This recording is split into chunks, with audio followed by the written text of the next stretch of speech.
nandito tayo sa tindahan ngayon.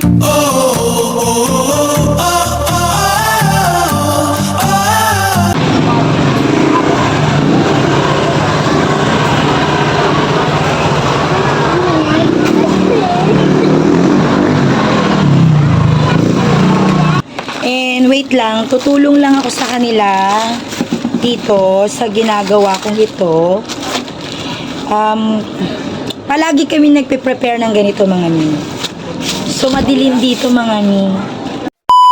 Ito nga pala mga mi, yung bata na kasama ng asawa ko sa tindahan, pamangkin niya yan, anak ng kapatid niyang babae na sumunod sa kanya.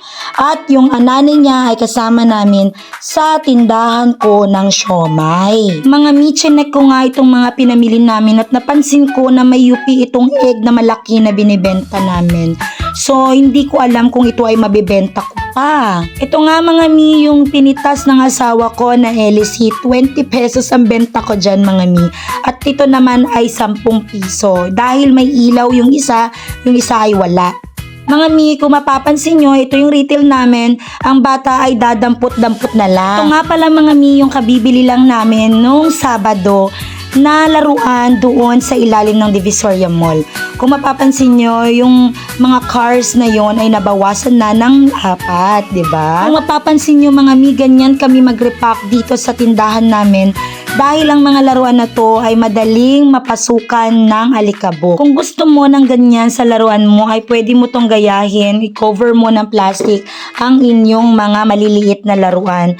Pero be sure kayo na presentable at malinis tignan kapag may bibili. Ito nga pala mga mi, binibenta namin to ng 10 pesos.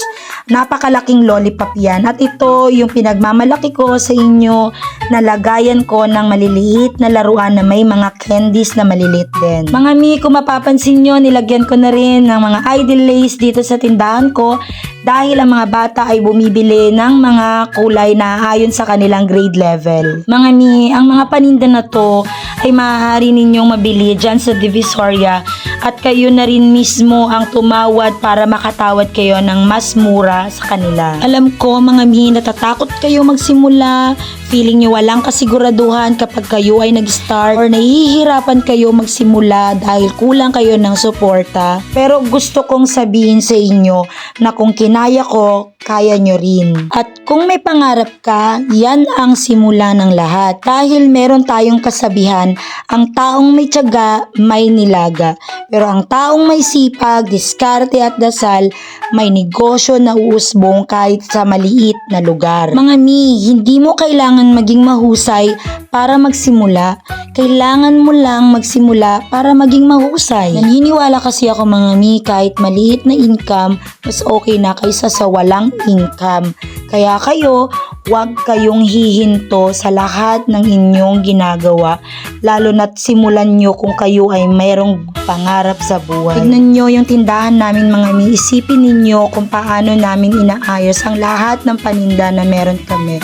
Mula sa simula na maliliit na mga paninda. Ang lahat ng mga paninda na mga yan ni ay tinatyagaan namin na ayusin araw-araw. Bago nga mga mi pumasok sa school ang inyong rakiterang guro, ay narito ako sa tindahan at tinutulungan ko ang aking asawa sa kanyang mga araw-araw na mga dapat ihanda dito sa tindahan namin. Dahil merong pasok ng 11:30, dapat naka-ready na ang lahat ng paninda mo dahil dudumugin ka talaga ng mga estudyante pagdating ng pasukan nila at ng labasan nila.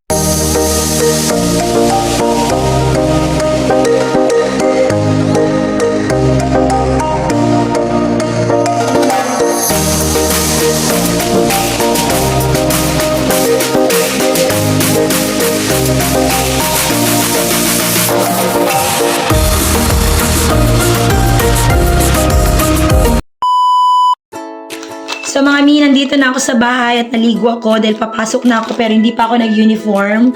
So ito, basta pa yung hair ko, pinapatuyo ko. And ito na mga mi, yung sinasabi ko sa inyong LEC na kung saan ay mabenta sa aming tindahan. Mabenta to sa amin, so ganyan lang siya, itatali namin dito sa taas. So mga mi, kung nagustuhan mo itong aking vlog, share mo na to and i-like mo na din and mag-comment ka naman dyan mga mi, mag-heart ka kung na-appreciate mo itong aking mga ginagawa na pinaghihirapan kong mga vlog para makatulong sa inyo kung gusto nyo na po na mag-start. And mga mi, follow mo na rin ako para naman sa ganon ay talagang magtuloy-tuloy na talaga tayo sa mga chikahan natin dito sa aking FB page. So thank you mga mi, and please subscribe on my YouTube channel also with the same name na meron ako ngayon. So thank you and bye!